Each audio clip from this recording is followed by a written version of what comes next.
আজকে আমরা ঐতিহ্যবাহী নীল চাষের ইতিহাস দেখার জন্য যাচ্ছি রানীগঞ্জে। প্রাকৃতিক সৌন্দর্যমণ্ডিত রাস্তা ও পরিবেশ যে কারো মন আন্দোলিত করবে।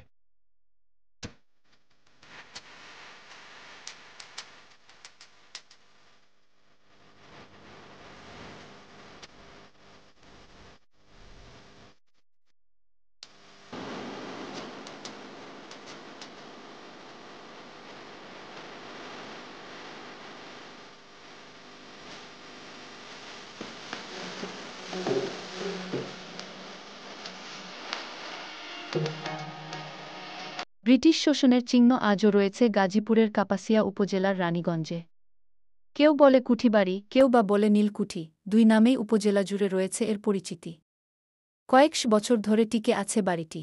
ভারতবর্ষে ইস্ট ইন্ডিয়া কোম্পানির রাজত্বের সময় নির্মিত হয়েছে রানীগঞ্জের নীলকুঠি। উপজেলার দুর্গাপুর ইউনিয়নের ঐতিহাসিক রানীগঞ্জ বাজার ও রানীগঞ্জ হাইস্কুলের উত্তর পাশের শীতলক্ষ্যা নদীর পশ্চিম তীরে কালের সাক্ষী হয়ে রয়েছে এই নীলকুঠি। জানা যায় মণি সিং নামের এক ভারতীয় থাকতেন এখানে। তার তত্ত্বাবধানে পরিচালিত হতো সব কার্যক্রম। তখনকার সময় পুরো এলাকাটি ছিল ভারতবর্ষের অধীনে। নীলকুঠিটি লোহা, কাঠ ও পোড়ামাটি দিয়ে তৈরি করা হয়েছে, যার বয়স 250 বছরেরও বেশি। তখনকার সময়ের একটি পালঙ্ক ও চৌকি রয়েছে যা এখনও ব্যবহার করা যায়। কিছু অংশ ছাড়া বাকি সব অংশেই অক্ষত। দোতলা বাড়িটির নির্মাণশৈলী দৃষ্টিনন্দন। তখনকার সময় যেভাবে বানানো এখনও তেমনই আছে।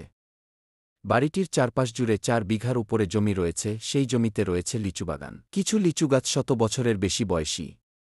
লিচুগাছগুলো এখনও ফল দেয়। সংস্কারের অভাবে পরিত্যক্ত হওয়ার পথে ঐতিহাসিক এই নিদর্শন।